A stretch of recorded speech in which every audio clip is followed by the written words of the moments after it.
આદિવાસીઓના મૂળભૂત અધિકારોના સામાજિક, આર્થિક અને ન્યાયિક રક્ષણ માટે દર વર્ષે તારીખ 9 ઓગસ્ટના રોજ વિશ્વ આદિવાસી દિવસની ઉજવણી કરવામાં આવે છે। ત્યારે રાજ્યભરમાં વસતા આદિવાસી સમાજના લોકોએ આજ રોજ આદિવાસી દિવસની ભવ્ય ઉજવણી કરી હતી।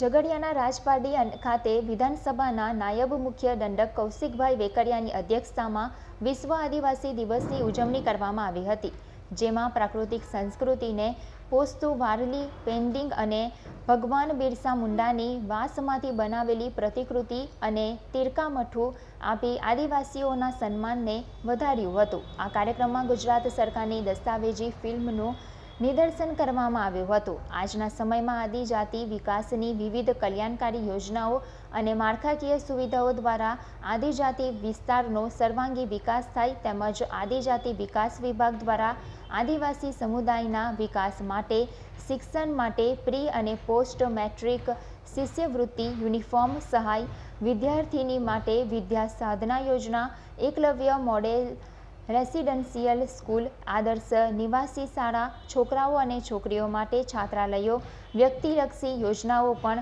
અમલી બનાવી છે।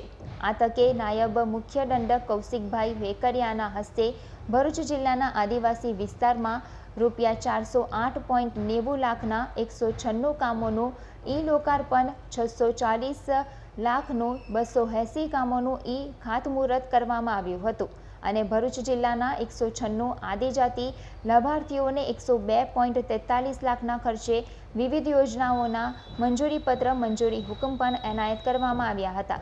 સાથે આદિવાસી સમાજના પ્રગતિશીલ ખેડૂત, રમતવીર અને શિક્ષણમાં અગ્રહરોળમાં વિદ્યાર્થીઓ, આદિવાસી બંધુઓનું સન્માન કરવામાં આવ્યું હતું। આ કાર્યક્રમમાં ભરૂચ જિલ્લા પંચાયત પ્રમુખ મહેન્દ્રસિંહ વાસદિયા, ઝઘડિયાના ધારાસભ્ય રીતેશભાઈ વસાવા, લાઠીના ધારાસભ્ય જનકભાઈ તળાવિયા તેમજ Gujarat state education society Gandhinagar નિયામક જયંત કિશોર, જિલ્લા કલેક્ટર તુષાર સુમેરા, પ્રયોજના વહીવટદાર યોગેશ કાપસે, જિલ્લા વિકાસ અધિકારી PR જોશી સહિત ઝઘડિયા તાલુકાના સરપંચો, તાલુકા અને જિલ્લા કક્ષાના પ્રતિનિધિઓ અને મોટી સંખ્યામાં લોકો ઉપસ્થિત રહ્યા હતા।